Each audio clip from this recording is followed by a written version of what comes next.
আমরা এখন বিষ্ণুপ্রিয়া দেবীর আবির্ভাব সম্পর্কে আজকে এই দিনে এই মহাতিথিতে যদি তার চরিত্র অঙ্কন না করি, কিছুটা তার দিব্য চরিত্রাবলী আমরা শ্রবণে ব্রতী না হই, কীর্তনে, তবে নিজেকে বড় অপরাধী মনে হবে। আজকের দিনটা আমাদের কাছে বড় মহিমাপূর্ণ ছিল, কিন্তু আমরা খবর রাখিনি। গৌরবক্ষ বিলাসিনী বিষ্ণুপ্রিয়া দেবীর আজ আবির্ভাব। কে বিষ্ণুপ্রিয়া? তার মহিমা যদি মন দিয়ে শ্রদ্ধালু উৎকণ্ঠ হয়ে শোনেন তবে বুঝতে পারবেন এই বিষ্ণুপ্রিয়ার ত্যাগ, বৈরাগ্য, তার যে ভগবত প্রেমের দৃষ্টান্ত জগতে বড় বিরল। গ্রন্থারখানে বলেছেন তপ্ত কাঞ্চন বর্ণাভ্যাং। ইনি কে? মহামায়া ছিল বিষ্ণুপ্রিয়া মায়ের নাম। পিতা ছিলেন তৎকালীন নবদ্বীপের অন্যতম শ্রেষ্ঠ নৈয়ায়িক পণ্ডিত সনাতন মিশ্র। এই সনাতন মিশ্র তনয়া মহামায়ার কোল আলো করে এসেছিলেন নবদ্বীপের বুকে। গৌরবক্ষ বিলাসিনী বৈষ্ণব জননী, ত্যাগ বৈরাগ্যের পরাকাষ্ঠা শ্রী বিষ্ণুপ্রিয়াজি। ভুলেই গেছি আমরা তাকে, এই তিথিটাও তো স্মরণ করি না, মনে নাই আমাদের। ওনার আবির্ভাবার পরে কি দেখা গেল? তপ্ত কাঞ্চন বর্ণাভ্যাং বৈষ্ণব শক্তি স্বরূপিণী। কিছু মনে করবেন না, আজ আমরা মহাপ্রভুকে আমরা অঙ্কিত করেছি গ্রন্থে, বাক্যে, লীলাতে, সংকীর্তনে, প্রচারে, কিন্তু বিষ্ণুপ্রিয়াকে আড়াল করে ফেলেছি। কিন্তু এই বিষ্ণুপ্রিয়া দেবী যদি না তপস্যা, ত্যাগ, বৈরাগ্য না আনতেন, আমাদের বৈষ্ণবদের আজকে এই স্থানে এই অগ্রগতি প্রগতি হতো না। মহাপ্রভু সন্ন্যাসের আগে কি বলেছিল জানেন? বিষ্ণুপ্রিয়ার হাত ধরে বলেছিল, প্রিয়া। আহা, বড় মার্মিক কথা। যদি কখনো মা সন্তান জন্ম দিয়ে মারা যায়, তবে পিতার পক্ষে সন্তান প্রতিপালন করা, রক্ষণ পোষণ পালন করা প্রায় সম্ভব হয় না। কিন্তু জানো প্রিয়া, যদি পিতা মারা যায় তো জননী ভিক্ষা করে কাঙালিনী হয়ে সন্তানকে মানুষ করতে পারে। মহাপ্রভু ইঙ্গিত দিয়েছিলেন, আমি জীবের পিতা, আমি সন্ন্যাস নিলেও জীবের ক্ষতি হবে না। কিন্তু এই গৌড়ীয়, এই নবদ্বীপবাসী বৈষ্ণবদের তুমি জননী, তুমি মা, তোমার ত্যাগ বৈরাগ্যের দ্বারা এই বৈষ্ণব কুল বাঁচবে। সন্তানকে মাই প্রতিপালন করতে পারে, ধারণ পোষণ পালন করতে পারে। উনি বৈষ্ণব শক্তি স্বরূপিণী। ভুলে গেছি আমরা। তিনি বৈষ্ণব শক্তি স্বরূপিণী শুধু নন, সনাতনং সুতং দেবী প্রণামামি প্রভু প্রিয়ম। ভগবান স্বয়ং ভগবান যখন অপ্রপঞ্চ থেকে অনেক প্রপঞ্চে আসেন, তখন তাকে অবতার বলে। অবতার শব্দের অর্থ হলো অপ্রপঞ্চ থেকে প্রপঞ্চে আসাটার নাম, নেমে আসাটার নাম অবতরণ। তো যখন স্বয়ং ভগবান জগতে লীলা বিলাসে আছেন, অবতার হয়ে আসেন, তখন তার লীলা শক্তি, লাদিনী স্বরূপ শক্তিকে নিয়ে আসেন। যেমন যদি কখনো নারায়ণ আসে, তবে লক্ষ্মী আসবে তার শক্তি স্বরূপিণী হয়ে। যদি কখনো রাম ভগবান আছেন, তবে সীতারূপ শক্তি তার সাথেই আসবে, ভগবত ভগবতী, ঈশ্বর ঈশ্বরী। যদি কখনো ভগবান শঙ্কর আসেন, তবে তৎপ্রিয়া শক্তি পার্বতীকে আসতে হবে। তেমনি চৈতন্য মহাপ্রভু অবতারেরও সার অবতার। তিনি অবতার বরিষ্ঠ, অবতার শ্রেষ্ঠ, অবতার সার শিরোমণি। সেই মহাপ্রভু যখন রাধা ভাবকান্তি নিয়ে এলেন, তখন তার স্বরূপ শক্তি স্বরূপিণী বিষ্ণুপ্রিয়াকেও নিয়ে এসেছিলেন। এই বিষ্ণুপ্রিয়া গৌরাঙ্গ বল্লভাঙ্গ দেবী, প্রভুর বড় প্রিয়, প্রভু প্রিয়ম। চৈতন্য মহাপ্রভুর অন্তরঙ্গা শক্তি স্বরূপিণী আমাদের বৈষ্ণব জননী, ত্যাগ বৈরাগ্যের অধিষ্ঠাত্রী দেবী শ্রী বিষ্ণুপ্রিয়াজি। তার নামটা নিলেই চিত্ত বিমল হয়, শুদ্ধ হয়, অনুরাগ জন্মায়। বিষ্ণুপ্রিয়া নামটা উচ্চারণ করলেই হৃদয়ে শীতলতা আসে, আবেশ আসে, ভক্তির আবেশ, শ্রদ্ধার আবেশ। তো তিনি গৌরাঙ্গ বল্লভা, তিনি দেবী, ভক্ত অভীষ্ট প্রদায়িনী। কিছু মনে করবেন না, রামকৃষ্ণদেব পরমহংস হতে পারে না যদি সারদা দেবী না পাশে থাকে। ভগবান কৃষ্ণ ভুবন মোহন হতে পারেন, কিন্তু মদন মোহন হতে পারেন না যদি রাধা রানী বামে না থাকে। ভালো করে শুনুন শব্দগুলো, এগুলো কান দিয়ে ভেতরে গেলেই কাজ করবে। ঔষধ জেনে আর না জেনে খান, আগুনে জেনে আর না জেনে হাত দেন, ওর ক্রিয়াও করবে। যেমন এই শব্দগুলো এমন, এগুলো কর্ণ দিয়ে ভেতরে প্রবেশ করলেই তার চিত্ত শুদ্ধি হবে, পরম কল্যাণ হবে। অর্থ নাই বুঝি। তো মহাপ্রভুর এই যে বক্ষ বিলাসিনী, গৌর বক্ষ বিলাসিনী বিষ্ণুপ্রিয়াজি, তিনি যদি মহাপ্রভুর পাশে না থাকতেন তাহলে প্রভুর এত ত্যাগ বৈরাগ্য জগৎ দেখতে পেত না। সে গম্ভীর গাম্ভীরার মধ্যে শেষ যে 12 বছর মহাপ্রভুর তীব্র বৈরাগ্য, এত গভীরে মহাপ্রভুর প্রবেশ করতে পারত না যদি বিষ্ণুপ্রিয়া এত ত্যাগের ব্রতী না হতেন। এই কথাগুলো আমাদের ঠিক মনে ধরবে না, কারণ ত্যাগের কথা ত্যাগী ছাড়া, অনুভবী ছাড়া বুঝতে পারবে না যে তাদের ত্যাগের মহিমা কি। একটু আলোকপাত করার চেষ্টা করছি, একটু চিত্রটা অঙ্কন করার চেষ্টা করছি শব্দ ব্রহ্মের দ্বারা, যদি আমরা কিছু নিতে পারি এর থেকে। বিষ্ণুপ্রিয়া দেবী এই জন্য বলছেন গৌর বল্লভাং দেবী ভক্ত অভীষ্ট প্রদায়িনী। শ্রীকৃষ্ণ ভুবন মোহন মদন মোহন হতে পারে বামে যদি ঠাকুরানী থাকেন, প্রেমময়ী রাধারানী থাকেন। সুখসারির দ্বন্দ্ব গান এখন ভোরবেলা আপনারা মাথা নাড়বেন না, সত্য বলুন, শতকরা 2-1 জন হয়তো মনে রেখেছেন, এগুলো আর এখন গাওয়া হয় না। সুখ বলে আমার কৃষ্ণ মদন মোহন, সারি বলে আমার রায় বামে যতক্ষণ। রাধারানী বামে না থাকলে গোবিন্দ তুমি বিশ্বমোহন মদন মোহন হতে পারতে না। তো এই জন্য রাধারানী না থাকলে শ্রীকৃষ্ণের এই পরম ভগবত্তা, কারণ শক্তিমান শক্তি পায় তো শক্তির কাছ থেকে। রাধা পূর্ণ শক্তি, কৃষ্ণ পূর্ণ শক্তিমান। তেমন গৌরবক্ষ বিলাসিনী শ্রী বিষ্ণুপ্রিয়া প্রিয়াজি, তিনি সমস্ত ভক্তের অভীষ্ট পূরণের শক্তি রাখেন। তো বিষ্ণুপ্রিয়া দেবী নবদ্বীপেশ্বরী, যেমন বৃন্দাবনেশ্বরী রাধা ঠাকুরানী ভাবময়ী লাদিনী অধীশ্বরী, তেমন নবদ্বীপের অধীশ্বরী মহাপ্রভু নান। নবদ্বীপের অধীশ্বরী শ্রী বিষ্ণুপ্রিয়াজি, প্রিয়াজি হলো নবদ্বীপের অধীশ্বরী। এবং সাধ্বিং, দেখুন একটা কথা বলি, এখানে সামনে সব মায়েরাই বসেছেন বেশিরভাগে, তো অনুরোধ করি, বর্তমান সময়টা বলো কালের দ্বারা কবলিত, অন্ধকারাচ্ছন্ন হয়ে আসছে। মেয়েদের মায়েদের প্রকৃত ধর্ম হলো পাতিব্রতা ধর্ম। এখন এ নিয়ে মানে বিতর্কের প্রশ্ন, হ্যাঁ এ নিয়ে বিতর্ক উঠবে, কিন্তু সর্বসম্মতভাবে নিখিল শাস্ত্রের এটাই বলেছেন, পাতিব্রতা ধর্মই হলো নারীর শ্রেষ্ঠ ধর্ম। আমাদের দেবী অনুসূয়া মা সীতাকে সতীত্ব শিক্ষণে 4টি কথা বলেছিলেন, 4 প্রকারের সতীর বর্ণনা দিয়েছেন, বড় অদ্ভুত প্রসঙ্গ আর সেদিকে নয়। তবু বলবো, যারা নিজের স্বামীর মধ্যে জগৎ স্বামীকেই দেখে, অন্য পুরুষকে দেখে না, এরা সতী শিরোমণি। 2 নম্বরের সতী যারা, জগতে অনেক পুরুষ আছে এটা তারা জানে, কিন্তু নিজের স্বামী ব্যতীত সকল পুরুষকেই যারা সন্তান এবং পিতা ভ্রাতা মনে করে, এরা 2য় স্তরের সতী। অন্য পুরুষকে পুরুষ মনে করে না, পিতা বা সন্তান মনে করে, শুধু পতিকেই পুরুষ জ্ঞানে সে জীবনে গ্রহণ করে। সতীর 2য় স্তর এটি। 3য় স্তরের সতী তাকেই বলে যিনি জানেন আমার পতি গুণে রূপে অর্থ বৃত্তে যথার্থ সামর্থ্যবান নয়, তার থেকে সামর্থ্যবান কেউ আমাকে চাইছে, এটা সে জানে। জানার পরেও বেদ শাস্ত্র কুল মর্যাদা রক্ষার জন্য, ধর্ম রক্ষার জন্য সে অন্যকে মন দেয় না, এরা 3য় নাম্বারে।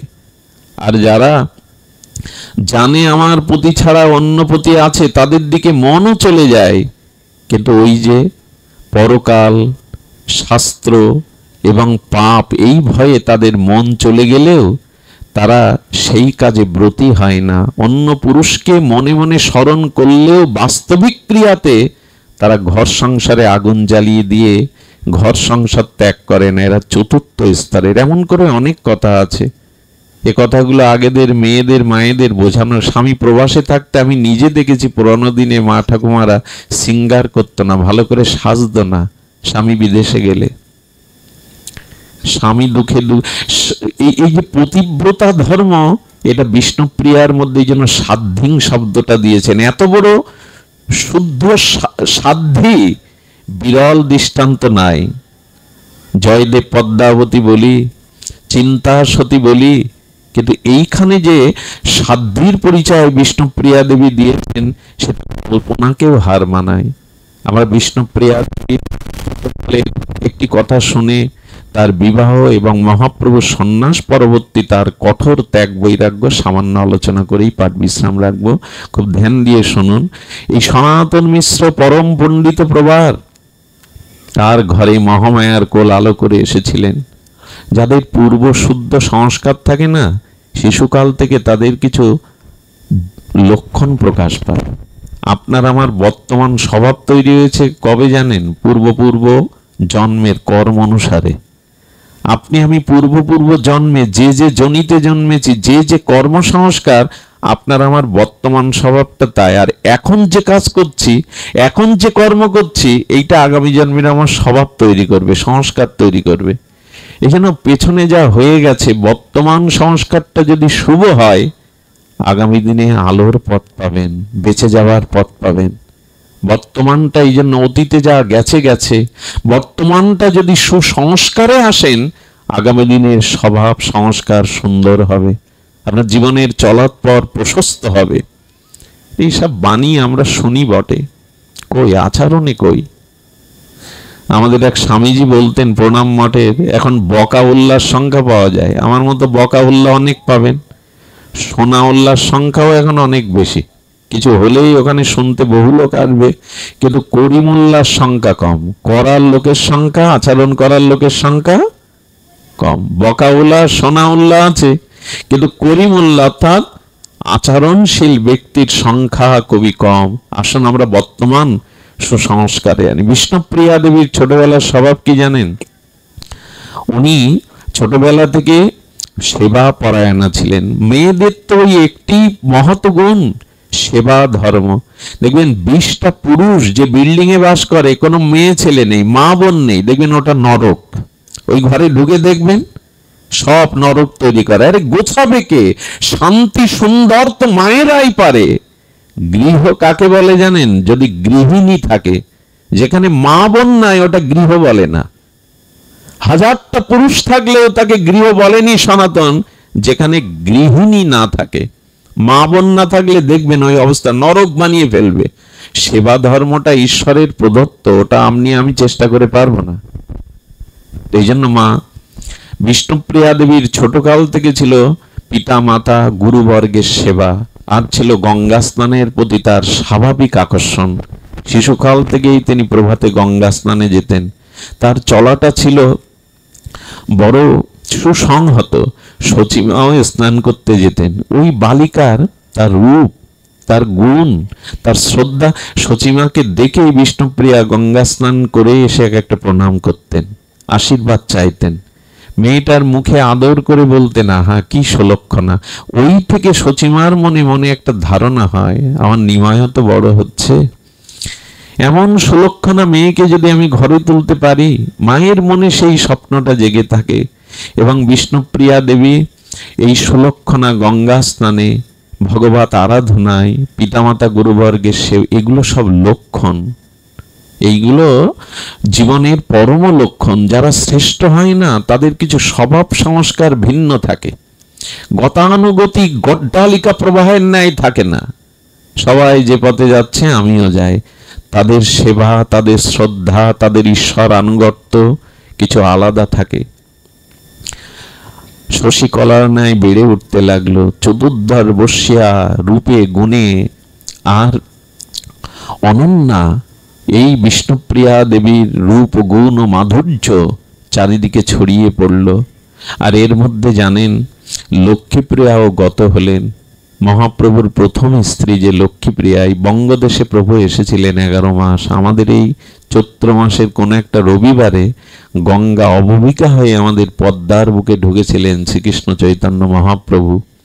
কারণ মহাপ্রভুর পিতৃভূমি আমাদের এই শ্রীহট্টে, ঢাকা দক্ষিণে।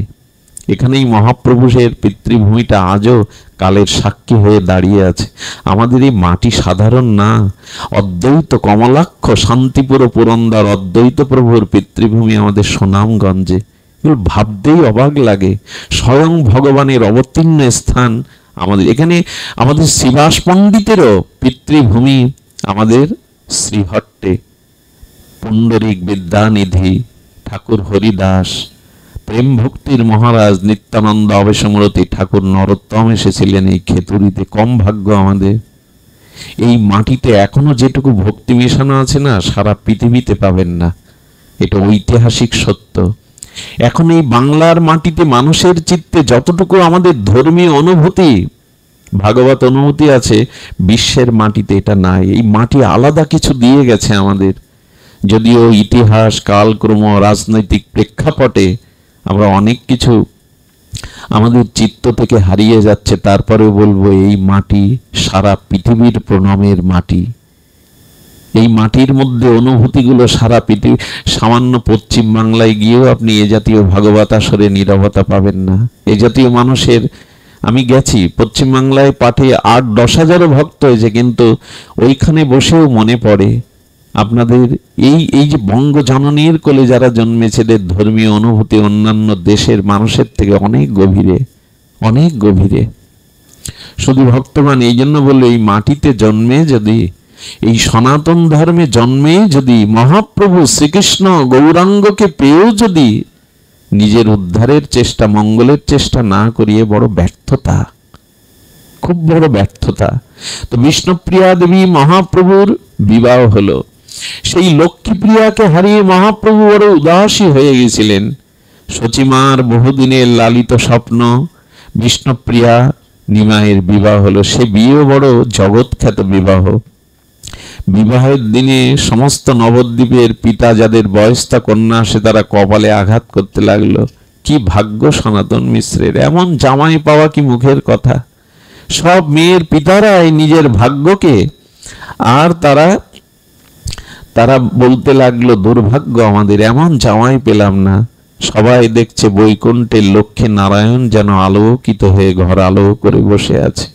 সে বিয়ের ভার নিয়েছিলেন বুদ্ধিমন্ত খান এবং গৌর ভক্তগণ। বড় বড় আনন্দ করে, বড় উচ্ছ্বাসে এই বিবাহ সম্পন্ন হলো।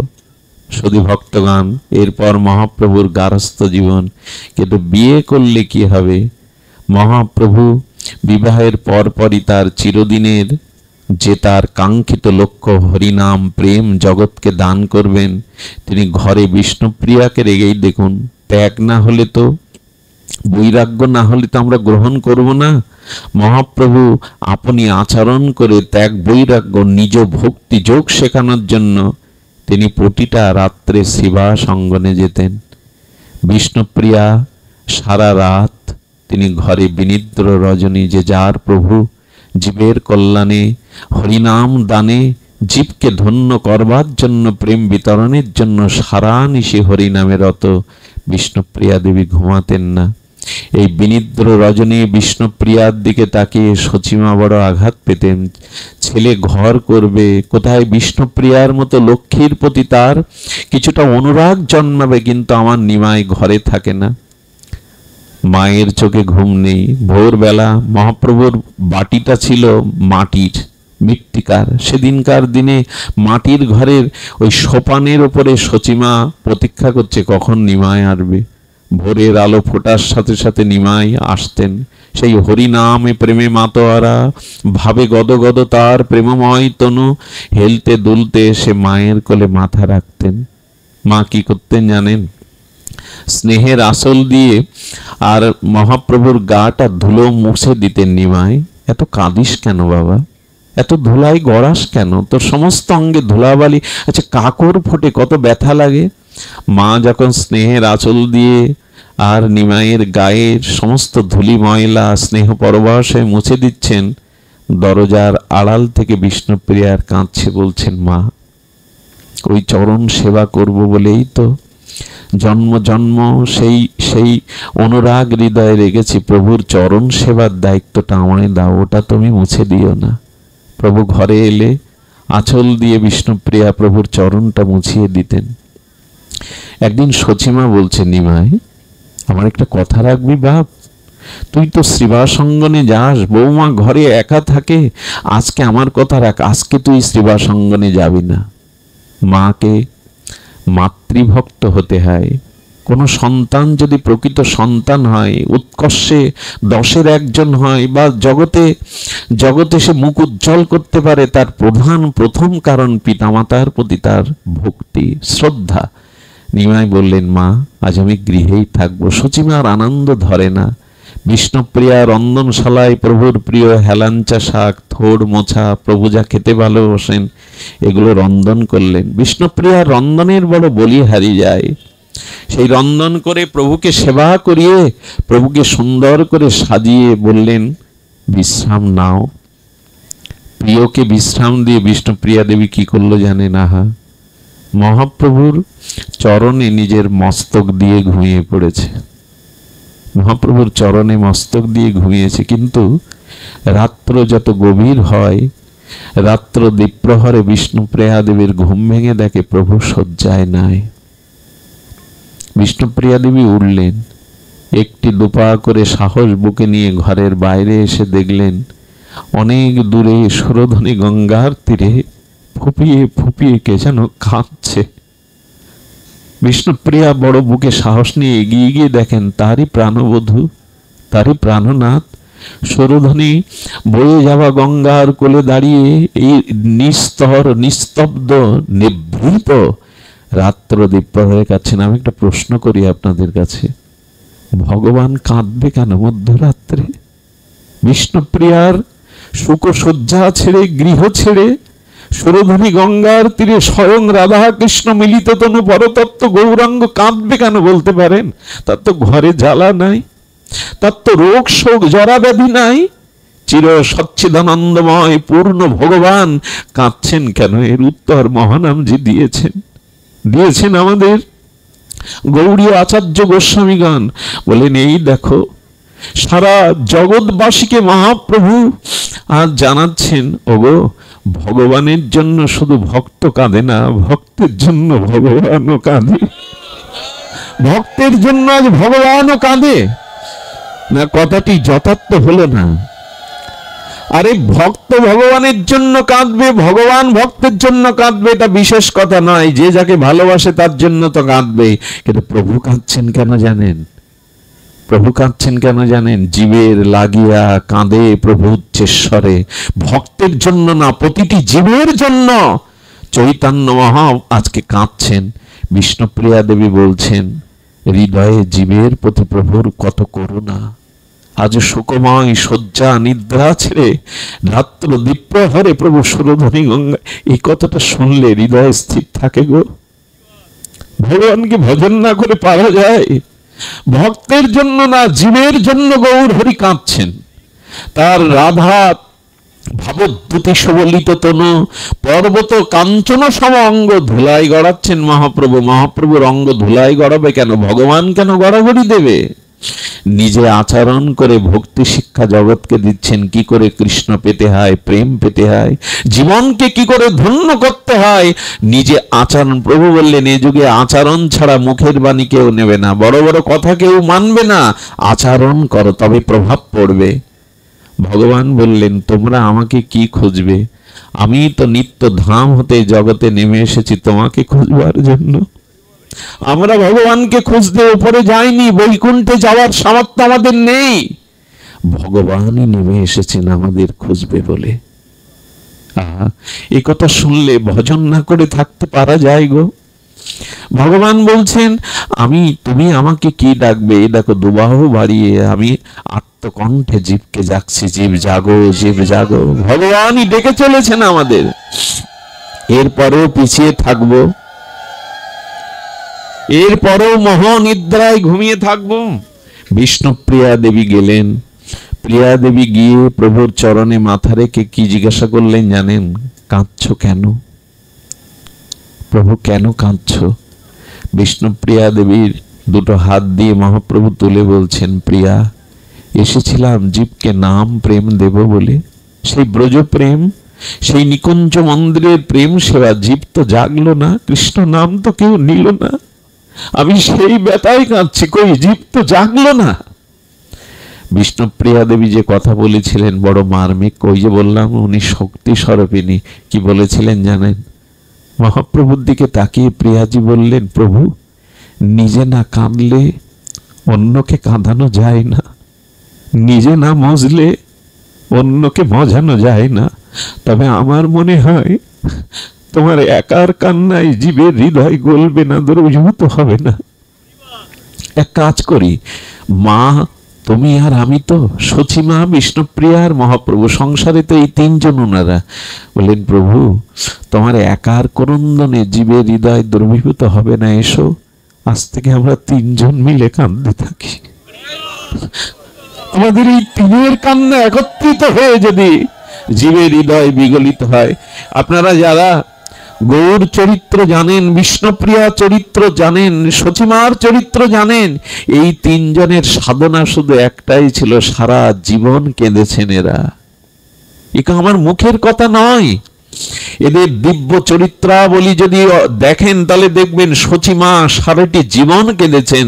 মহাপ্রভুর চোখের জলে তো খাল হয়ে গেছে, মাটি মাটি খুঁড়ে খাল হয়ে গেছে, গর্ত হয়ে গেছে, জলাশয় হয়ে গেছে। একথা নাস্তিকবাদীদের বোঝানো যাবে না, একথা শ্রদ্ধাশীল গৌর প্রেমিক ছাড়া একথা সাধারণ বিষয়লোকরে বোঝানো যাবে না। প্রভুর চোখের জলে নালা তৈরি হয়ে গেছে, খাল তৈরি হয়েছে। প্রভু যখন সংকীর্তনে ক্রন্দন করতেন, তার প্রেমাশ্রুতে সামনের ভক্তগণ স্নাত হয়ে যেত, স্নান হয়ে যেত, ভিজে যেত তাদের অঙ্গ। জলযন্ত্রের ন্যায় কেঁদেছেন। কারণ এই জন্য প্রভু আজ ভক্তরা যতটা কেঁদেছে, সেই ভক্তের চোখের জলে ঋণ শোধ করতে প্রভু এসেছেন, গোপী ঋণ শোধ করতে। এই জন্য সারাটি জীবন এই তিনজন কাঁদলো। আমার কি মনে হয় জানেন, তাদের ক্রন্দনের কোনো মূল্য দিলাম আমরা? আমরা তো হেসে খেলে ভোগে আনন্দে সংসার নিয়েই মাতামাতি করি, ভোগ বিলাস নিয়েই মাতামাতি করছি। আমরা তাদের কান্নার মূল্য দিয়েছি। আজকে এমন একটি তিথি চলে যাচ্ছে, অথচ আমাদের সাড়া নেই যে আজ বিষ্ণুপ্রিয়ার আবির্ভাব। বিবাহ বার্ষিকী পালন করে নেটে দিয়ে দেন, কত ছবি ছাপান, কত কেক কাটেন, ছেলে মেয়ের জন্মদিনে কত কি আড়ম্বর করেন। এগুলোতে আমার নিষেধ, আমার বাধা নাই। আমি এতে আপনাদেরকে মন্দ বলবো না। এগুলো সামাজিকতায় করতে হয়, করুন, কিন্তু এই সব তিথিগুলো পালন করলে যে ভক্তি হয়, প্রেম হয়, জীবনে চরিত্র গঠন হয়, এগুলি ভুলে রয়েছে। কত বড় অকৃতজ্ঞ যে বিষ্ণুপ্রিয়ার আবির্ভাবটাও আমরা পালনও করি না, জানি না।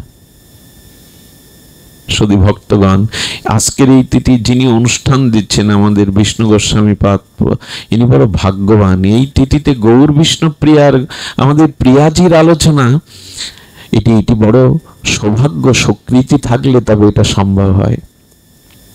সুধীজন, বিষ্ণুপ্রিয়া সেই যে ব্রত নিলেন কান্নার, আপনারা সংক্ষিপ্ত সার শুনুন। এরপর মহাপ্রভু গয়ায় গিয়েছিলেন পিতৃতর্পণের জন্য। এর পরের ইতিহাস অন্যভাবে লিখেছেন চৈতন্য ভগবত, চৈতন্য চরিতামৃতের। আহা, মহাপ্রভু গয়া থেকে যখন এলেন তখন পূর্বের নিমাই পণ্ডিত আর নাই। নিমাই পণ্ডিত কেন বলছি জানেন? দিগ্বিজয়ী পণ্ডিতকে পরাস্ত করে নবদ্বীপের গৌরব গাথা লিখেছিলেন ইতিহাসে নিমাই। এমন কোন ভারতের দিগ্বিজয়ী পণ্ডিত ছিল না মহাপ্রভুর পাণ্ডিত্যের কাছে পরাজিত হননি। সমগ্র ভারতের নবদ্বীপ ছিল পাণ্ডিত্যের তীর্থ। সেই পাণ্ডিত্যের দ্বারা মহাপ্রভু নবদ্বীপের মুখ উজ্জ্বল করেছিলেন ভারতবাসীর তথা বিশ্ববাসীর কাছে। বহু দূর দূরান্ত থেকে মহাপ্রভুর কাছে বিদ্যা শিক্ষার জন্য, ভূগোল, ইতিহাস, ন্যায়, দর্শন শিখবার জন্য বহু ছাত্র মহাপ্রভুর পাঠশালাতে গঙ্গাদাস পণ্ডিতের টোলে পড়তেন। মহাপ্রভু অধ্যাপনা করেছেন। অধ্যাপনা করতে নিমাই পণ্ডিত নামটা গর্বের সহিত নবদ্বীপবাসী নিত, কারণ দিগ্বিজয়ীকে পরাস্ত করেছেন মহাপ্রভু। সেই মহাপ্রভু যখন গয়া থেকে আসলেন, তার কি অবস্থা হলো জানেন? আর মাথায় সুগন্ধি তেল দেয় না, আর মহাপ্রভু শয্যায় ঘুমায় না। কোনো পণ্ডিতকে দেখলে মাথা নত করে চলে যায়, আর তর্ক বিতর্ক করে না, আর পাঠশালায় গিয়ে ছাত্রদের পড়ায় না। গঙ্গাদাস পণ্ডিতের চণ্ডী মণ্ডপের টোল ঘরে নিবাই নীরব নিথর। মা দেখছেন গয়া থেকে এসে নিমাইয়ের কি হয়ে গেল, কথা বলে না, ভালো করে আহার করে না। বিষ্ণুপ্রিয়ার কাছে জিজ্ঞাসা করলেন কি করে? বললেন, মা আমার বড় ভয় করে, প্রভু শয্যায় ঘুমায় না, ঘরের মেঝেতে বসে বিড় বিড় করে কি যেন বলে, আর নখ দিয়ে মাটিগুলো খোঁড়ে। আমি ভয় পেয়ে যাই, প্রভুর এই দশা মা আমার ভালো লাগে না। কি যেন বিড় বিড় করে বলেন, সারা রাত ঘুমান না, মাথায় যেন তপ্ত তাপ। উনি শয্যায় ঘুমান না, মাঝে মাঝে উদাসী হয়ে থাকেন, কারোর সাথে কথা বলেন না। এই লক্ষণটা কখন হয় জানেন? মানুষ হৃদয়ে যেমন অপ্রাকৃত ভগবত প্রেম পেয়ে যায়, তখনই এই দশা হয়। মহাপ্রভুর এই প্রেম দশা অনেকেই বুঝতে পারল না। একদিন গঙ্গাদাস বলছে, নিমাই তুমি নবদ্বীপের গৌরব, কেন পড়াতে যাও না? ছাত্ররা অপেক্ষা করে আছে, যাও। গুরুদেবের আদেশ মানতে গিয়ে ন্যায় দর্শন গ্রন্থগুলো নিয়ে মহাপ্রভু পাঠশালায় গিয়ে গ্রন্থ খুলে দরদর করে কাঁদছেন, চোখের জলে গ্রন্থের পৃষ্ঠা ভেসে যাচ্ছে। ছাত্ররা বললেন, বড় আশা নিয়ে আপনার কাছে এসেছিলাম, বিদ্বান হব বলে, বিদ্যা শিক্ষা করব বলে, আপনি কেন কাঁদছেন? হে আচার্য, আপনি কেন আমাদের পাঠদান দিচ্ছেন না? বললেন, মহাপ্রভু বললেন, তোমরা আর এসো না, আমি আর তোমাদের এই ইতিহাস ন্যায় শাস্ত্র শেখাতে পারবো না। বললেন, আপনি পরম বিদ্বান, আপনি দিগ্বিজয়ীকে পরাস্ত করেছেন, কেন বিদ্যা আমাদের দেবেন না? মহাপ্রভু কি বললেন জানেন? এই দেখুন, যে বিদ্যার ব্যাখ্যা করছিলাম, প্রভু বললেন, কৃষ্ণ ভক্তি বিনা বিদ্যা নাহি আর। কৃষ্ণ ভক্তি হলো প্রকৃত, ঈশ্বর ভক্তি হলো বিদ্যা, প্রকৃত বিদ্যা। আমি গ্রন্থ খুলেই প্রভু কৃষ্ণকে দেখেন, তাই তো চোখ দিয়ে অশ্রু ঝরে যায়। ছাত্ররাও প্রভুর এই প্রেম মহাভাবদশা দেখে বললেন, যদি কৃষ্ণ ভক্তি প্রকৃত বিদ্যা হবে, তবে আমাদেরকে সেই বিদ্যা দিন। নেবে তোমরা? নেবে কৃষ্ণ ভক্তি বিদ্যা নেবে? মহাপ্রভু এই প্রথম সংকীর্তন নবদ্বীপে শুরু করলেন, হাতে তালি দিয়ে গাইতে লাগলেন, হরি হরায় নম, কৃষ্ণ যাদবায় নম, যাদবায় মাধবায় কেশবায় নম। এই সংকীর্তন মহাপ্রভুর নিজের রচনা। ছাত্ররা কাঁদছে আর এই সংকীর্তন করছে। এই দিকে সচিমার বড় কষ্ট। কি হয়েছে বাপ নিমাই, কথা বলিস না, ভালো করে সাজিস না, কি তোর কেশের শোভা, কি তোর অঙ্গের শোভা যেন পুড়ে ছাই হয়ে গেছে। বৌমার সাথে কথা বলিস না, আমার সাথে কথা বলিস না, কি হয়েছে নিমাই? মা একদিন কুলদেবতা নারায়ণের পূজা দিলেন মহাপ্রভুর সুস্থতার জন্য। তখন মহাপ্রভু না, তখন নিমাই। যখন পূজা হলো, নিমাইকে হাতে ধরে এনে সচিমা বলছেন, ভগবানের কাছে আশীর্বাদ চেয়ে নে নিমাই। নিমাই, তুই একমাত্র ধন আমার, এ নবদ্বীপের প্রাণ তুই। নারায়ণের কাছে কি চাইবে মহাপ্রভু? মাথা নত করে কি চাইলো জানেন? আমাদের শেখালেন, যদি ভগবানের কাছে চাইতে হয় এই চাও। প্রভু বললেন, ন ধনং ন জনং সুন্দরীং কবিতাং বা জগদীশ কাময়ে মম জন্মনি জন্মনুস্বরে অহেতুকি ভাগবত ভক্তি তৈ। মহাপ্রভুর এই প্রেমের মন্ত্র শেখালেন।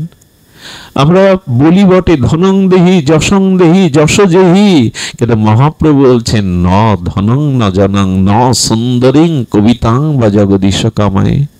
হে প্রাণেশ্বর, আমি তোমার কাছে ধন চাই না, সুন্দরী রমণী চাই না, কবিত্ব প্রতিভা চাই না, যেন জন্ম জন্মান্তরে তোমার চরণে আমার অহৈতুক ভক্তি থাকে, যেন অহৈতুকী ভক্তি থাকে, হেতু যেন না থাকে। মহাপ্রভু এই প্রার্থনা করে কাঁদছেন। সচিমা ডেকে এনেছেন চন্দ্রশেখর মেসমশাইকে, এনেছেন শ্রীবাস পণ্ডিতকে, বলছেন, নিমাইয়ের বাবা নেই, তার বড় ভাই সন্ন্যাস নিয়ে চলে গেছে বিশ্বরূপ, তোমরা ওর পিতার মতো, তোমরা ওকে বোঝাও। লক্ষ্য করুন, শ্রীবাস পণ্ডিত মহাপ্রভুর সামনে এসেছে, শ্রীবাসের দিকে মহাপ্রভু অপলক নয়নে তাকিয়ে বলছেন, শ্রীবাস, আমার কি মাথার ব্যামো হয়েছে মনে হয় তোমার? শ্রীবাস মহাপ্রভুর দিকে তাকিয়ে কাঁদছে আর বলছে, প্রভু, তোমার যে ব্যাধি হয়েছে, এই ব্যাধি যুগ যুগান্তর তপস্যা করে ধ্যানী মুনি ঋষিদের হয় না প্রভু, তোমার কৃষ্ণ প্রেম হয়েছে প্রভু। এই প্রেম সকলের হয় না, যোগী ঋষি অমলাত্মা বিমলাত্মা এটি সকলের হয় না। পারো তো প্রভু এই প্রেম এই রোগ আমায় কিছু দাও। শ্রীবাস কাঁদছে, প্রভু আমায় কিছু দাও। মহাপ্রভু শ্রীবাসের হাত জড়িয়ে ধরলে, আমাকে বাঁচালে। শ্রীবাস, তুমিও যদি বলতে যে আমার মাথার ব্যামো হয়েছে, আমি সরোধনীতে ডুবে মরতাম, এ মুখ কাউকে দেখাতাম না। মহাপ্রভু তখন এত অন্তর্মনা হয়ে গেছেন, এত প্রেমে বিবাহিত হয়ে গেছেন, গদাধরকে ডেকে বলছে, গদাধর, সেই গয়া থেকে আসার পথে শ্যামল সুন্দর ত্রিভঙ্গ মোরারি মুরলীধারীকে কিশোর সেই মূর্তিটি দেখেছি, বলতে পারো কোথায় লুকিয়েছে? গদাধর প্রভুর ব্যাকুলতা দেখে বলছে, তোমার হৃদয়ে লুকিয়েছে। প্রভু নখ দিয়ে তখন বুক চিচ্ছে, রক্তাক্ত করছে, কোথায় তুমি? এরই নাম ব্যাকুলতা, এরই নাম প্রেম অনুরাগ। এইটি জাগতে হবে ভগবানকে পেতে গেলে। এই হলো দিগদর্শন। এরপরে মহাপ্রভুর ঘটনা চারিদিকে ছড়িয়ে পড়ল, তার আচার আচরণ সবাই জানতে চেষ্টা করতে লাগলো। মহাপ্রভু যে আর বেশি দিন নবদ্বীপে থাকবেন না, সেই সময়কার কথা বলবার মতো শক্তি আমার নাই। এই মাঘের শেষে প্রভু যে সন্ন্যাস নিয়েছিলেন, পৃথিবীর ইতিহাসে এমন সন্ন্যাস দেখা যায় না। যখন আকাশে বাতাসে ছড়িয়ে পড়ল মহাপ্রভু সন্ন্যাস নেবেন, একজন বিষ্ণুপ্রিয়া রাতে কি বললেন জানেন? চিরকালই ভগবান নিয়েছেন, দেবাহতিকে ছেড়ে ভগবান কপিল সন্ন্যাস নিয়েছেন। আপনারা জানেন যে ব্যাসদেবের পুত্র সুখদেব পিতার দিকে তাকাননি, জন্মের পরে আর সংসারের দিকে ফিরে তাকাননি, সবাই ত্যাগ করেছে। এই জীবনে যদি ত্যাগ না থাকে, আপনার আদর্শ কেউ নেবে না। ত্যাগ ছাড়া এই জীবনে শান্তিও পাওয়া যাবে না। কোনো আদর্শকে লালন পালন করতে, প্রতিষ্ঠিতা করতে গেলে বৈরাগ্য চাই, ত্যাগ চাই। ত্যাগ ছাড়া কিছু হয় না জগতে। তো মহাপ্রভু সেই দৃষ্টান্ত আপনি আচরণ করে জগৎকে শিক্ষা দিচ্ছেন। বিষ্ণুপ্রিয়া দেবী আকাশে বাতাসে শুনে একদিন বলছেন, প্রভু, আমি তো লেখাপড়া জানি না, তবে একটা জিজ্ঞাসা ছিল। আকাশে বাতাসে কান পেতে শোনা যাচ্ছে, তুমি সন্ন্যাস নেবে। আমার কথা নাই ভাবলে মা তো বাঁচবে না, মায়ের প্রাণ তুমি, সব হারিয়ে তোমার পানে চেয়ে মা বেঁচে আছে, তুমি মাকে ঠকিও না, মাকে ব্যথা দিও না। বিষ্ণুপ্রিয়া দেবী যখন এসব বলছেন, তখন বললেন, প্রভু তুমি স্বতন্ত্র ঈশ্বর, তোমাকে আটকানোর ক্ষমতা কারো নেই, তবে একটা নিবেদন করি। প্রিয়া, এমন করে বলছো কেন বলো? আমি তোমাদের না জানিয়ে সন্ন্যাসে যেতে পারি না। তোমাদের কষ্ট দিয়ে, তোমাদের না জানিয়ে মহাপ্রভু কৌতুকী কৌশল করে ডেকে যাচ্ছেন।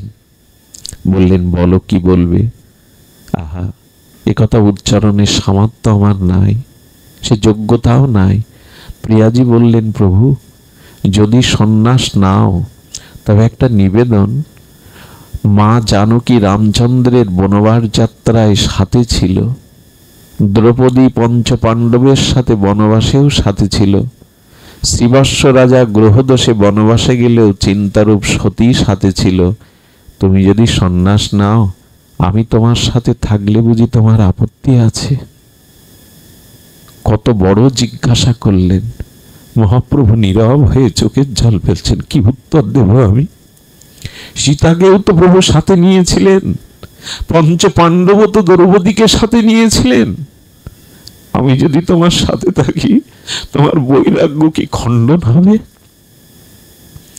মহাপ্রভু অবনত মস্তকে প্রিয়াজিরে, উত্তর তার কাছে নাই। কিন্তু কি বললেন জানেন প্রিয়া? এই কলিহত জীবগুলি, এরা আগের ধর্ম নেবে না, এই কলিহত জীবগুলো হৃদয়ে বড় কলুষিত, তাদের সদ্ভাবনা বড় সীমিত। তবে শোনো, ত্রেতা যুগ দাপার যুগ এটা নয়, কলিযুগের মানুষের ভোগাক্রান্ত চিত্ত। এই যুগে স্ত্রীকে সাথে নিয়ে কোনো ত্যাগ বৈরাগ্য জীব মানবে না, জীব এই ত্যাগ বৈরাগ্য গ্রহণ করবে না। তাই তোমাকেই ত্যাগ স্বীকার করতে হবে, আমাকেই তীব্র বৈরাগ্যের ত্যাগ স্বীকার করতে হবে। প্রভুর কথাটা বুঝেছেন? এই যুগের মানুষের চিত্ত কলুষিত, এই যুগের চিত্ত মানুষের ভোগাক্রান্ত। এই যুগে তোমাকে সাথে নিয়ে সন্ন্যাস নিলে জীব এই ত্যাগ বৈরাগ্য গ্রহণ করবে না। মহাপ্রভু বললেন, তবে শোনো প্রিয়া, তুমি জননী হয়ে গৌড়ীয় সমাজকে, বৈষ্ণবকে বাঁচাও, তুমি জননী হও। এই জন্য বিষ্ণুপ্রিয়া আমাদের মা, আমাদের প্রকৃত জননী, তিনি বাঁচালেন। এরপরের ইতিহাস অন্যরকম। নবদ্বীপ ছেড়ে মহাপ্রভু সন্ন্যাস নিলেন সেই মাঘের সংক্রান্তিতে।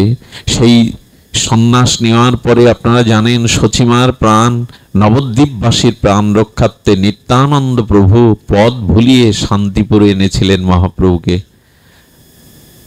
10টা দিন মহাপ্রভু ছিলেন, কিন্তু এর পরের ঘটনা আরো মর্মান্তিক, আরো হৃদয়স্পর্শী। আচ্ছা, মহাপ্রভু সন্ন্যাসের পরে নিত্যানন্দ প্রভু অদ্বৈতের শান্তিপুরে প্রভুকে এনেছেন। সকলে বলছেন, শ্রীপাদ বলছেন, অদ্বৈত বলছেন, একবার প্রাণ বাঁচে যাতে বিষ্ণুপ্রিয়াকে, সচিমাকে আনি। মহাপ্রভু কার আসবার আদেশ দিয়েছিলেন? বিষ্ণুপ্রিয়াকে আসবার অনুমতি। কত বড় ত্যাগ একবার ভাবুন। পাপী তাপী সকলেই মহাপ্রভু সন্ন্যাস লীলা দেখতে পাবে, কিন্তু বিষ্ণুপ্রিয়া আসার অধিকার পারবেন? যার ধন, যার মানুষ, তার দেখবার অনুমতি নেই। সচিমা কেঁদে উঠলেন, বিষ্ণুপ্রিয়া না গেলে আমিও নিমায়ের কাছে যাব না। ঘরে বসে সে দিন রাত প্রাণটা বুকে নিয়ে আছে, তার ক্রন্দনে। বললেন, আমি যাব না। মাকে পাঠালেন, বিষ্ণুপ্রিয়া আপনি দেখে আসুন। মা এলেন, মাকে প্রদক্ষিণ করে নিমাই কেঁদে মায়ের কোলে বসে বললেন, আমি জন্ম জন্মান্তরে যেন তোমার গর্ভ আলো করে আসতে পারি মা। আমি তোমার অযোগ্য সন্তান, তোমার সেবা করতে পারিনি। আমি সন্ন্যাস নিয়েছি মা, তুমি যদি কাঁদো এমন করে, আমি সন্ন্যাস ত্যাগ করে গৃহে ফিরে আসবো। কত বড় মাতৃভক্তি দেখুন মায়ের। তুমি যদি চাও কেঁদো না মা, তোমার চোখের জল এভাবে যদি বরিশন করো, আমি ফিরে আসবো। নিমাইকে তখন সচিমা বলেছিলেন, না নিমাই, আজ যদি তুই সংসারে ফিরে আসিস শ্মশান ত্যাগ করে, সন্ন্যাস ধর্ম কলঙ্কিত হবে, ত্যাগ বৈরাগ্য আর কেউ নেবে না। তবে একটা কথা রাখিস, বৃন্দাবনে না গিয়ে তুই লীলাচলে ভজন করিস, যাতে তোর খবর পায়। এই জন্য মহাপ্রভু মায়ের কথা রাখতে লীলাচলেই ভজন করেছিলেন। সে যে রহিল প্রভুর 12 বছর, তিনি প্রায় 18টা বছর অখণ্ড লীলাচলে বাস করেছেন, পুরী ধামে বাস করেছেন, শ্রীক্ষেত্রে বাস করে, শুধু মায়ের আদেশ রাখবার জন্য। আর কেমন মা দেখুন, আমাদের মা হলে কি বলতো, ফিরে আয় ঘরে। বলে, না রে নিমাই, সন্ন্যাস বৈরাগ্য ধর্ম কলঙ্কিত হবে, জীবোদ্ধারে যা তুই। নিমাইকে পাঠিয়েছিলেন, কিন্তু বিষ্ণুপ্রিয়াকে দেবে দেখে অনেক নদিয়াবাসী বলেছিল, কি পোড়া কপাল তোর, লক্ষ লক্ষ মানুষ তাকে দেখতে যাচ্ছে, কারো বাধা নেই। বিষ্ণুপ্রিয়া ডুবরে কাঁদছে আর বলছে, ও আমি তোমার সামনে গেলে বুঝি তোমার সন্ন্যাস ব্যর্থ হবে প্রভু। যখন সবাই তাকে কথা শোনাচ্ছে, কিরে পোড়ার মুখী অভাগিনী, তোর দেখবার আদেশ নেই। বিষ্ণুপ্রিয়া মহাপ্রভুকে যখন সবাই কঠোর বলছে, তখন কি বললো জানেন? এই দেখুন, স্বামী নিন্দা কোনো সতী নারী নিতে পারে না, পতিব্রতা সাধ্বী নারী নিতে পারে না। বিষ্ণুপ্রিয়া বললেন, ওগে তোরা লক্ষ লক্ষ লোক কাকে দেখতে যাচ্ছিস, সেই মানুষটা তো আমার মানুষকেই তো তোরা দেখতে যাচ্ছিস। তাকে নয়নে কি দেখবো রে, সে তো আমার নয়নের মাঝখানে ঠাঁই হয়ে আছে। হৃদয়ে থাকলে, নয়নের মাঝখানে থাকলে বাইরে কি দেখবো? এইভাবে খণ্ডন করছেন। স্বামী নিন্দা এটা কোনো সতী নারীর মানায় না।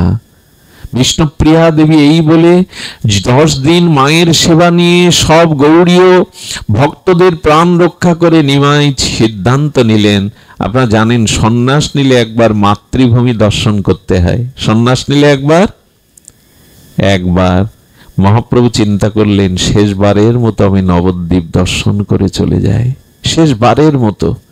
শুধু ভক্তগণ নবদ্বীপের ধোলায় পা রাখলেন মহাপ্রভু। একটু ওইখানে চলুন তো, মনে মনে মানুষের মহাপ্রভুকে দেখুন, নবদ্বীপের মাটিটা দেখুন।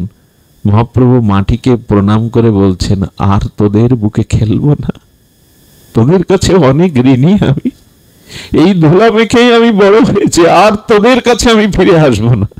বৃক্ষগুলি যেন কাঁদছে, মাথা নুয়ে মহাপ্রভুর প্রতি বলছে, প্রভু তোমাকে দর্শন করবার জন্য সুরধনী গঙ্গার তীরে বৃক্ষ হয়ে জন্মেছে, আর তোমায় এই মাধুর্য রূপ দেখতে পাবো না। মহাপ্রভু বৃক্ষের কাছে কত চড়েছি, কত তোমাদের বৃক্ষ শাখায় উঠেছি। গঙ্গাকে প্রণাম করে বলছে, গঙ্গা আর তোমাতে অবগাহন করব না, আর সন্তরণ করব না, বিদায়, চিরবিদায়। নবদ্বীপের আকাশ বাতাস, ভক্তরা কাঁদছে, মহাপ্রভু নিজের বাড়ির সামনে দিয়ে যাচ্ছে। বিষ্ণুপ্রিয়ার ঘরের মধ্যে কি হচ্ছে একবার অনুভব করুন তো। রাধারানী জানতেন তার প্রেম, তার প্রাণবধূ ব্রজনাথ একবার কথা দিয়েছে আসবে। রাধারানীর এই ভরসাটা ছিল, কিন্তু বিষ্ণুপ্রিয়া জানেন এই চলে গেলে মহাপ্রভু আর নবদ্বীপে কোনোদিন আসবে না, কোনোদিন আসবে না। বিষ্ণুপ্রিয়া দেবী কি করলেন জানেন? রাস্তার ধুলার উপরে এভাবেই হস্তপদ প্রসারিত করে শুয়ে পড়লেন। মহাপ্রভু আস্তে আস্তে সামনে বলছে, কে তুমি, কে তুমি? বলো আমি গৌরাঙ্গ প্রিয়া। বলো না, তুমি কৃষ্ণপ্রিয়া, তুমি বলো বিষ্ণুপ্রিয়া। বিষ্ণুপ্রিয়া দেবী বলেছিলেন, আমি কৃষ্ণ বুঝি না, আমি কৃষ্ণ জানি না, আমি বিষ্ণু জানি না, আমি জানি গৌরাঙ্গ, আমি গৌরাঙ্গ প্রিয়া। এই অভাগিনী কি নিয়ে থাকবে বলে দাও, আমার ভজন বলে দাও। মহাপ্রভু চরণের দোকানে খড়ম, যেমন ভরত বয়ে এনেছিলেন রামচন্দ্রের 14 বছরের খড়ম, আর সারা জীবনের মতো মহাপ্রভু দিয়ে গেলেন তার প্রিয়াকে, এই খড়ম নিয়ে ঘরে যাও, এই খড়মের মধ্যেই তুমি আমাকে পাবে, যাও তীব্র বৈরাগ্য নিয়ে সাধনা করো। খড়মটা সেই দিন মাথায় তুলে নিল, সেই যে ঘরের মধ্যে সিংহাসনে খড়ম স্থাপন করলো, সেই দিন থেকে তার দিনপঞ্জি কিভাবে কাটতো জানেন? দুটো মাটির পাত্র রাখতেন, একটা পাত্রে চাউল রাখতেন তন্ডুল, ওই এক একটা চাল হাতে নিয়ে হরে কৃষ্ণ মহামন্ত্র প্রসাদী করে আর একটা শূন্য পাত্রে রাখতেন। বেলা 11টার দিকে যে কটা চাউল হতো ওইটাই গঙ্গা জলে ফুটিয়ে মহাপ্রভুকে ভোগ লাগিয়ে নিজে পেতেন আর কাঞ্চনা সখীদের দিতেন। এরকম বৈরাগ্য শুনেছেন? কটা চাল হতো? এটা গল্প গাথা নয় গো মা, 500 বছর আগে ঘটে যাওয়া এই নবদ্বীপের আমার বৈরাগ্য, ত্যাগ বৈরাগ্যের পরাকাষ্ঠা, গৌড়ী ও বৈষ্ণব জননীর বিষ্ণুপ্রিয়া মায়ের এই ত্যাগ। কটা চাল হতো বলতে পারেন? ওই নিয়েই ওই একটুখানি খেয়ে বেঁচেছিলেন। এইভাবে সারা দিন নামে থাকতেন, সন্ধ্যার পরে শয্যায় ঘুমাতেন। কাঞ্চনা সখী গঙ্গা জলে একটু স্নান করিয়ে সাজাতে যেত, ওরে পোড়ার মুখী বড় রূপ নিয়ে এসেছিলি, তোকে সাজাতে বড় স্বাদ হয়। বিষ্ণুপ্রিয়া দেবী প্রভুর সন্ন্যাসের বারে ভালো কোনো কাপড় পরেননি।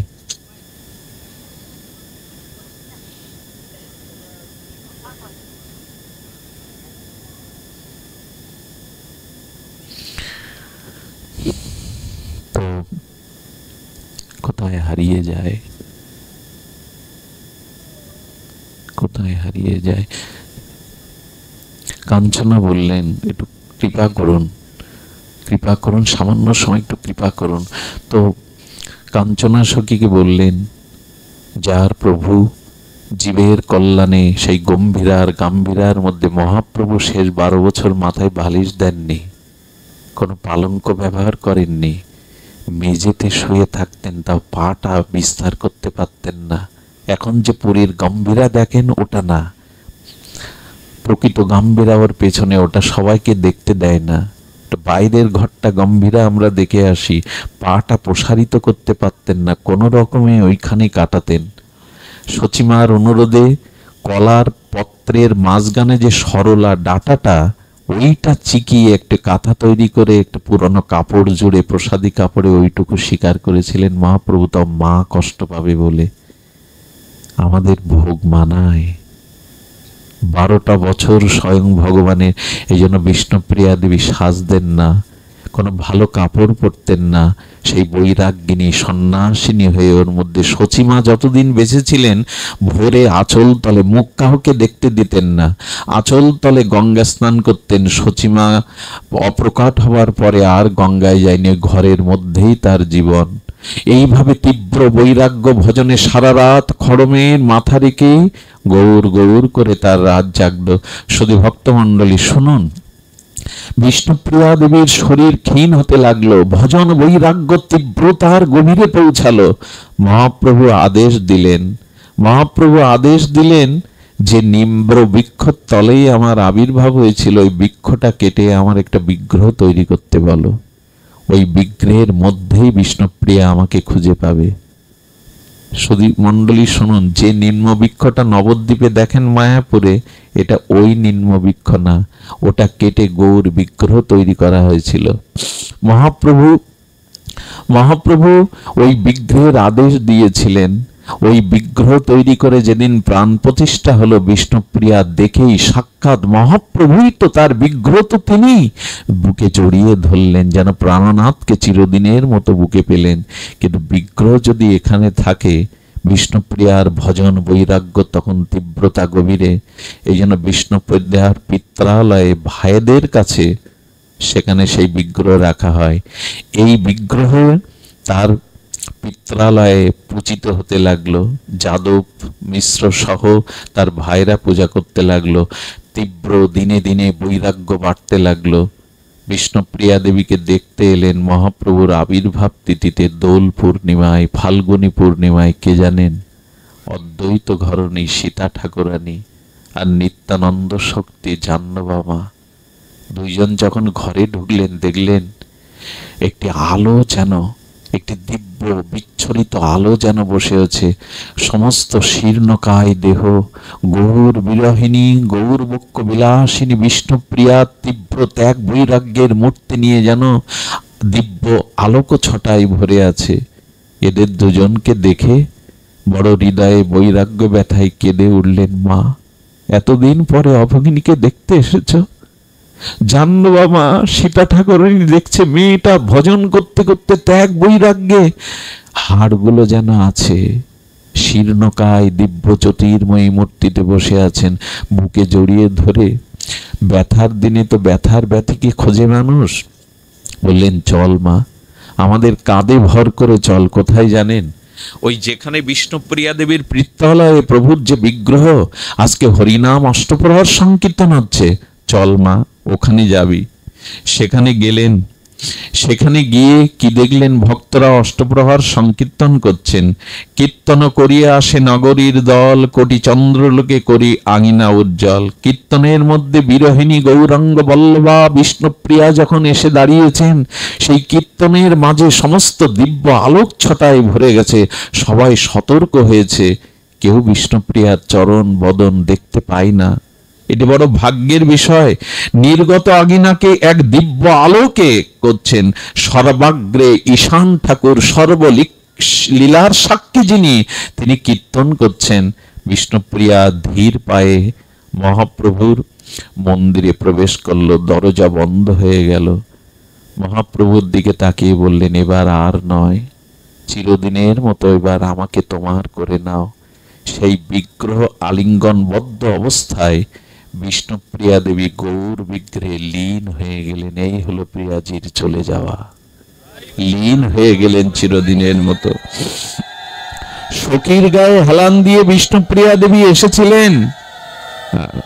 সঙ্গ করি ভবের লীলা যুগালে বসিলে, প্রাণের প্রিয়া বুকের মাঝে লুকায়া রাখিলে, তুমি শুধু দেখবে বলে খেলা খেলিলে, নদে বাণী পরাগে মরে দেখা না দেখিলে, প্রিয়ার দুঃখে কাতর হয়ে নিকটে ডাকিলে, তার দুঃখের বার হরণ করে প্রাণ জোড়ালে। মহাপ্রভু চিরদিনের মতো তার শক্তিকে নিজের করে নিলেন। সমস্ত নবদ্বীপের বিরহের ক্রন্দন উঠল। আজ যেন আমাদের নবদ্বীপেশ্বরী চলে গেলেন, রেখে গেলেন তার ভজন, তার তপস্যা, তার ত্যাগ, তার বৈরাগ্য। এমনি করেই সেই বিগ্রহ যদি আজও দেখতে যান, তবে নবদ্বীপের সেই বিগ্রহ আজও আছে, এটা ধামেশ্বর মহাপ্রভু। যদি নবদ্বীপে যান, এই বিগ্রহ আজও আমাদের সামনে আছেন। ধামেশ্বর মহাপ্রভুকে দর্শন করবেন। আজ এইটুকুই। আপনাদের মঙ্গল হোক, আপনাদের কল্যাণ হোক। যারা ইউটিউবার আছেন, আজকের আলোচনার বিষয়টা শ্রী শ্রী গৌর বিষ্ণুপ্রিয়া চরিত এই নামেই দেবেন। আপনারা আবল তাবল নাম দিয়ে আমাদের এটাকে কষ্ট দেবেন না। আপনারা আজকের আলোচনার বিষয় আমি প্রত্যেকেই দেখতে চাই না, কিন্তু এরপরে আমি আপনাদের কষ্ট পাবো যদি না দেন। শ্রী শ্রী গৌর বিষ্ণুপ্রিয়া চরিত এই প্রসঙ্গেই পাঠটা দিবেন। জয় নিতাই গৌর প্রেমানন্দে হরিবল। 30 মাঘ 13 ফেব্রুয়ারি রোজ বৃহস্পতিবার বানিয়াবহ রাজবাড়িতে এই অধমের আসবার কথা।